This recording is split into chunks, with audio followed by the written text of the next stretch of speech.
జయరామ్ రెడ్డి అన్న గారు, నారాయణ రెడ్డి గారు, ఇప్పుడు కొత్త శ్రీరామన్న గారు కూడా చాలా క్లుప్తంగా చెప్పారు. ఇది చెప్పడానికి ఏం లేదు.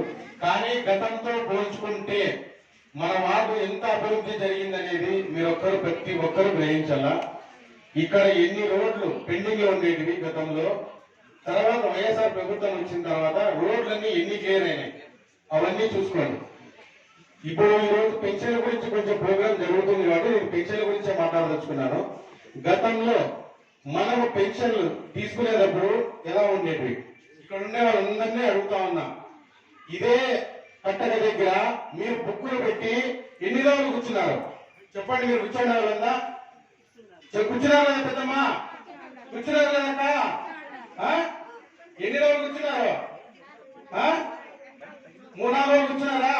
మీ బుక్కులు కిందికి పోతానే ఉంటాయా? వాళ్ళ మనుషులే పైకి వస్తుంటాయా? సరే, ఈ పొద్దు మా వాలంటీర్లు మీకు ఎట్లా తెచ్చిస్తున్నారు? తెచ్చిస్తున్నారా? 6 గంటలుగా వస్తున్నాయా?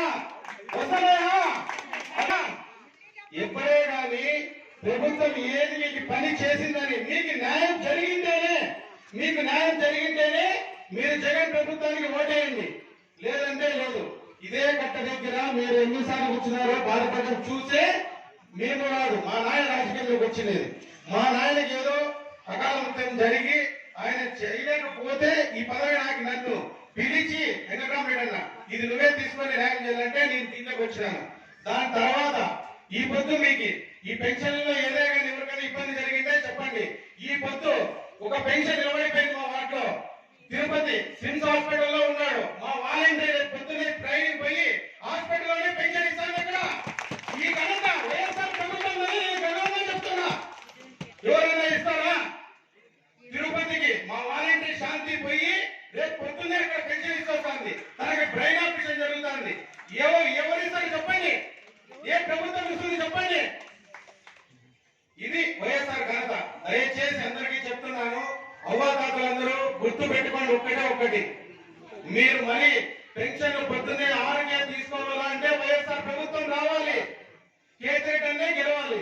కేతిరెడ్డి అన్న ద్వారా మీరు పొద్దున్నే గుడ్ మార్నింగ్ ప్రోగ్రామ్ లోకి వచ్చింటారు, మీరుగా చేసినారు. కానీ అన్నయ్య వచ్చి ఏ పెద్దమ్మా పెన్షన్ వచ్చిందా, ఏ పెద్దమ్మా నీకు ఇల్లు ఉందా, మీరు కట్టించుకున్నారా లేదా, కట్టించుకోకుంటే మీకు వెంటనే పిలిపించి మీకు అప్పటికప్పుడు పనులు చేస్తున్నారా లేదా?